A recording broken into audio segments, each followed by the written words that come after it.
नमा संस्कृताय। प्रिय छात्रों, कल हम लोग उच्चारण स्थान पढ़ रहे थे, जिसमें हम लोगों ने उसका पहला भाग पढ़ लिया है। उसमें 5 प्रकार के उच्चारण स्थान मैंने आपको पढ़ाए थे।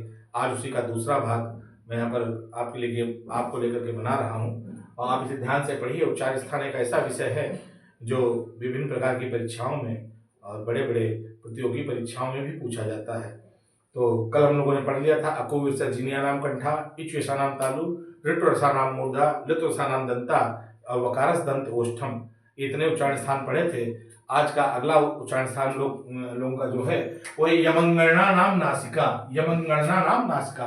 देखिए, नासिका अगर आप ध्यान दें तो नासिका में जो वर्ण आते हैं वो पंचम वर्ण है। पंचम कहने का अर्थ है, जो आप कवर्ग पढ़ते हैं, चवर्ग, टवर्ग, पवर्ग, और ये जो पढ़ते हैं आप, तो इसका जो लास्ट का अक्षर है अगर ध्यान दें तो ये उसमें सारे यही वर्ण होते हैं। जैसे चौर में क्या आता है, चाचा जाझा इया, ठीक है, चौर में आ गया। फिर टाठा डाढ़ा णा, पाफा बाभा बा, और ताथा दादा ना। ये सब चवर्ग के जो आप वो वर्ग पढ़ते हैं पांचों, उसके अंतिम वर्ण है ये पांचों अक्षर। तो यहाँ पर लिखा हुआ है यमंगणा नासिका चा।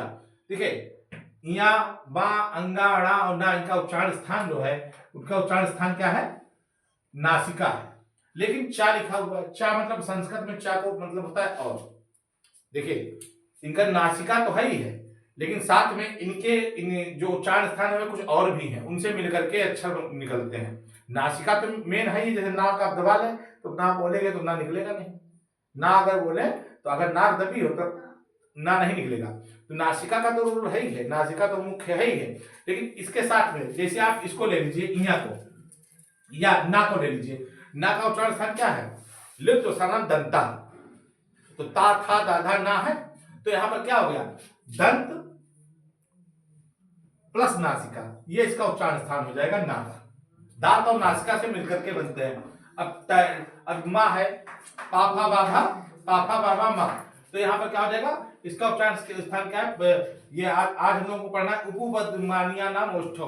तो इसका ओष्ठ और प्लस नासिका हो जाएगा। तो दो उच्चारण स्थान है। नासिका चा इसीलिए लिखा हुआ कि नासिका तो है ही, इसके साथ में एक और भी है, ठीक है। अब यहाँ पर जैसे णा है, टाठा डाढ़ा णा, तवरगार है ना, तो ऋट्वरसाणाम मूर्धा, तो इसका मतलब क्या होगा, मूर्धा। टा का क्या हो जाएगा, मूर्धा प्लस नासिका, मूर्धा प्लस नासिका, ये टा का हो जाएगा। तो इस प्रकार से नासिका से जो वर्ण बोले जा रहे हैं, नासिका की सहायता से। देखिए, हमने कल भी आपको बताया था, जो कुछ बोला जाता है सब मुंह से ही बोला जाता है, लेकिन मुंह के साथ में कुछ चीजें हैं जो उसमें बहुत सहायक हैं। अगर वो ना हो तो अक्षर नहीं निकलेगा।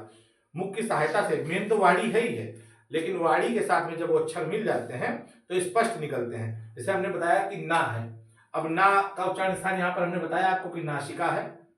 तो और ना का ताथा दाधा ना, दंत भी है। तो दांत और नासिका के सहयोग से ना निकल रहा है। लेकिन अगर ना को आप दबा ले तो दांत पे अगर जोर लगाएंगे तो ना नहीं निकलेगा, दोनों के सहयोग से निकलेगा, दोनों के सहयोग से निकलेगा। तो इसीलिए नासिका चा लिखा हुआ है। तो यमंगणा नाम नासिका चा, समझ गए क्यों दूसरा, समझे, यमंगणा नाम नासिका चा, ठीक। यमंगणा नाम नासिका, नासिका चा का अर्थ है और, ठीक है। उसके बाद में देखिए दो उच्चारण स्थान लिखे हुए हैं। इसका अर्थ क्या है, ये जो उच्चारण स्थान इधर बोले जाएंगे, ये कंठ और तालु दोनों को मिक्सअप से निकलेंगे। लिखा हुआ ए दैतो कंठ तालु, क्या होता है, ए दैतो कंठ तालु, बोला करो, बोलते क्या नहीं, ए दैतो कंठ तालु। तो कंठ और तालु, कंठ, देखिए अब यहां पर देखिए ए जो है और ए और ए है। ए का उच्चारण स्थान क्या है, उस दिन हम लोगों ने क्या पढ़ा था, अकुहु विसर्जनीया नाम कंठा। कंठ से कुछ शब्द बोले जाते थे, आ और कवर्ग है, और विसर्ग, इनका उच्चारण स्थान कंठ है। लेकिन ए को कैसे बोलेंगे, कंठ और तालु के मिक्सअप से निकलेगा। जब कंठ और तालु जब दोनों मिलकर के शब्द को निकालेंगे तब ए और ए निकलेगा। बिना कंठ और तालु के सहयोग के ए और ए नहीं निकलेगा। इसलिए इसका उच्चारण स्थान क्या है, कंठ और तालु। जब कोई पूछेगा ए का उच्चारण स्थान क्या है, तब आप कहेंगे कंठ और तालु, और जब कोई पूछेगा ए का उच्चारण स्थान क्या है, तब भी कहेंगे कंठ और तालु। तो इसका सूत्र ही इसलिए रखा गया है, ए दैतो कंठ तालु। इदैतो कंठ धातु। ठीक, अगला है ओदौतो, ओदौतो कंठ ओष्ठम, ओदौतो कंठ ओष्ठम। अब देखिए यहाँ पर कंठ और ओष्ठ, कंठ से तो निकलेगा ही, साथ में ओष्ठ का भी काम है। अब देखिए ओ, अब ओ में होठ गोल हो जाती है, तो ओ अंदर से ओ निकल रहा है, लेकिन अगर होठ गोल ना करो, होठ को बिल्कुल सीधा रखो, ओ निकलेगा ही नहीं।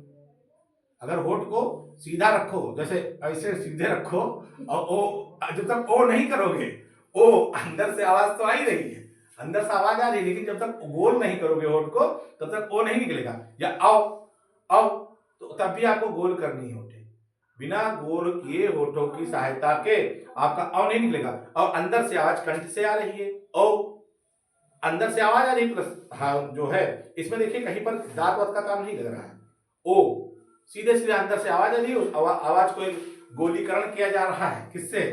होठों से, तो ओ निकल रहा है, औ निकल रहा है, इसलिए सूत्र को क्या कर दिया गया? ओदौतो कंठ ओष्ठम। क्या है? ओदौतो कंठोष्ठ। हाँ, ओदौतो कंठ ओष्ठम। हाँ उसके बाद में फिर है नासिका अनुस्वारस्य च। आप लोगों को हमने एक सूत्र पढ़ाया था, संधि जब पढ़ाए थे, तो अनुस्वार किसको कहते हैं? माँ को कहते हैं। तो माँ कहां से निकलता है? देखिए भी आप लोग पढ़ा है, माँ कहां से निकलता है? माँ नासिका से निकलता है। तो कहा जो अनुस्वार है उसका स्थान, उच्चारण स्थान क्या है? नासिका। देखिए आप नाक बंद करके देख लीजिए, नाक यहाँ आप वहां बोलो माँ, माँ निकलेगा नहीं, इस पर निकलेगा, लेकिन कैसा निकलेगा? जैसे कि बकरी बच्चा मिमिया रहा है कोई, माँ बकरी बच्चा कोई मिमिया रहा है, इस प्रकार का ही निकलेगा। तो माँ को बोलने के लिए क्या है? नासिका की बहुत आवश्यकता है। अगर माँ को अगर बोलेंगे तो नासिका का रोल बहुत ज्यादा है, इसलिए और पहली बार हमने इसमें भी बता दिया कि माँ का उच्चारण स्थान क्या है? नासिका तो है ही। अब यहाँ पर जो पंचम वर्ण लिखे हुए हैं, जो वर्ग है उनके पंचम वर्ण लिखे हुए हैं, तो उनका तो नासिका ही है। ये अनुस्वार का, जिसको हम ये बनाते हैं गोला, ये माँ के स्थान पर क्या कर देते हैं? गोला बना देते हैं, इसको ही अनुस्वार बोलते हैं संस्कृत में। इसका हमने संधि में पढ़ाया था कि यदि माँ के बाद कोई व्यंजन आता है तो उसके बाद, हाँ, तो नासिका का उच्चारण स्थान क्या है? नासिका से कौन सा शब्द उच्चारित होता है? माँ। अनुस्वार को ही माँ कहा जाता है, या माँ को ही अनुस्वार कहा जाता है, जिसका चिन्ह ये है। हमने आपको संधि में पढ़ाया था कि यदि व्यंजन है बाद में माँ के, तो उसका ये चिन्ह बन जाता है, और अगर स्वर है तो माँ का माँ ही रहता है। ठीक है, अब यहाँ देखिए अगले में थोड़ा समझना आपको है, थोड़ा सिस्टमैटिक है, थोड़ा समझना आवश्यक है। तो यहाँ पर थोड़ा ध्यान दीजिए, उपपदमानिया नाम ओष्ठौ। देखिए उ, छोटा उ, बड़ा उ, फिर पा, पवर्ग, पा से पवर्ग। पवर्ग में क्या क्या आता है? पा, फा, बा, भा, मा, पा, फा, बा, भा, मा, ये अक्षर आते हैं पवर्ग में। तो छोटा उ और बड़ा उ, जिसको हिंदी में हम लोग देखिए, वैसे तो छोटा उ या बड़ा उ नहीं बोलना चाहिए, बोलना चाहिए उ और उ। उच्चारण से पता लग जाएगा छोटा है कि बड़ा है। लेकिन चलिए हिंदी के हिसाब से छोटा उ और बड़ा उ, इसका उच्चारण स्थान क्या है? ओष्ठ। देखिए उसके बाद में पहले आप उ को देख लीजिए। देखिए उ को आप बोलिए बिना होठ को गोल किए, इसका मुख्य रोल जो है वो होठ ही है, उ। अब इसमें क्या है? ज्यादा किसी और का कार्य नहीं लग रहा है, उ। तो अब उ को बिना होठ गोल किए आप नहीं बोल पाएंगे, इसलिए इसका उच्चारण स्थान या उ बोलिए उ।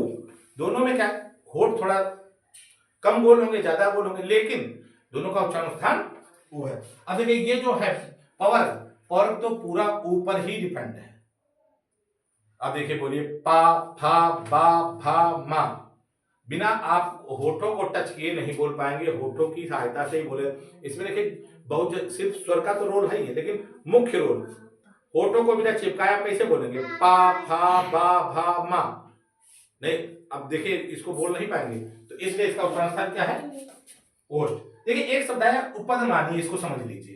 देखिए कुछ संस्कृत में शब्द है, कुछ चिन्ह है, हालांकि इसका प्रयोग आपको बहुत अभी नहीं पढ़ने वाला, लेकिन थोड़ा ध्यान दीजिए। जब पा और फा के पहले ये आधा विसर्ग, जैसे गोला होता है, गोला, ये देखिए दो गोले हमने बना दिए, आधा विसर्ग है, तो इसको ऊपर से मिटा दीजिए, इसको ऊपर से यहाँ मिटा दीजिए, तो ये आधी चंद्रबिंदी टाइप की जो बन जाती है, इसको उपदमानी शब्द बोलते हैं। दो ही हैं, पा और फा।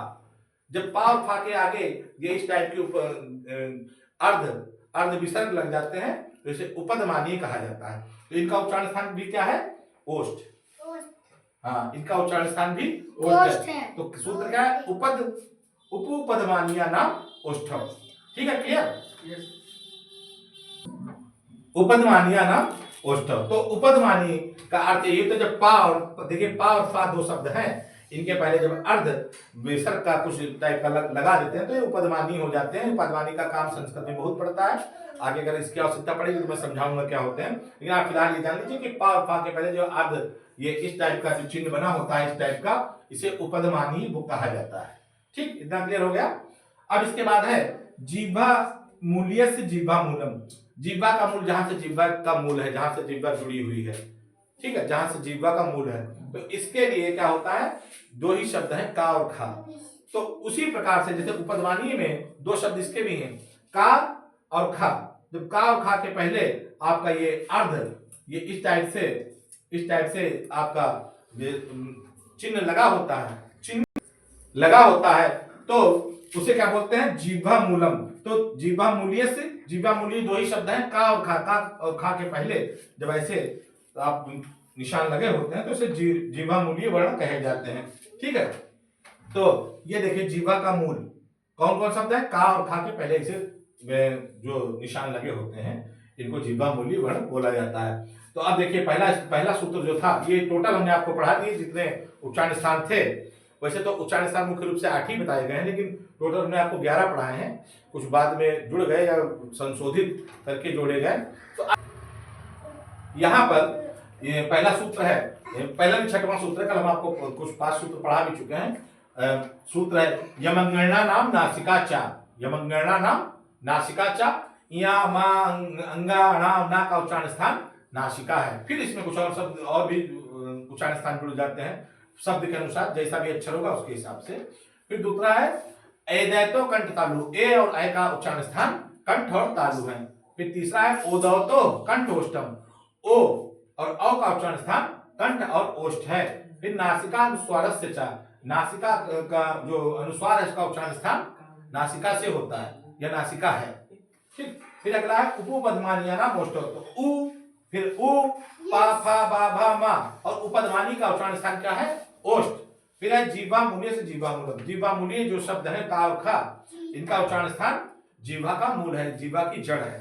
तो आज के जो हमने उच्चारण स्थान पढ़े, आपका दूसरा भाग था और पहला भाग भी इसका बन चुका है। तो आप दूसरा भाग, पहला भाग पहले देखें, उसके बाद दूसरा भाग देखें, तभी आपको उच्चारण स्थान स्पष्ट रूप से समझ में आएंगे। और अगर कहीं पर नहीं समझ में आता है तो आप कमेंट के द्वारा पूछ भी सकते हैं। अगर कहीं पर दिक्कत हो रही है मैं उसका प्रयास करूंगा उत्तर देने का। तो आज की वीडियो में इतना ही, कल हम नई वीडियो के संग फिर से मिलते हैं।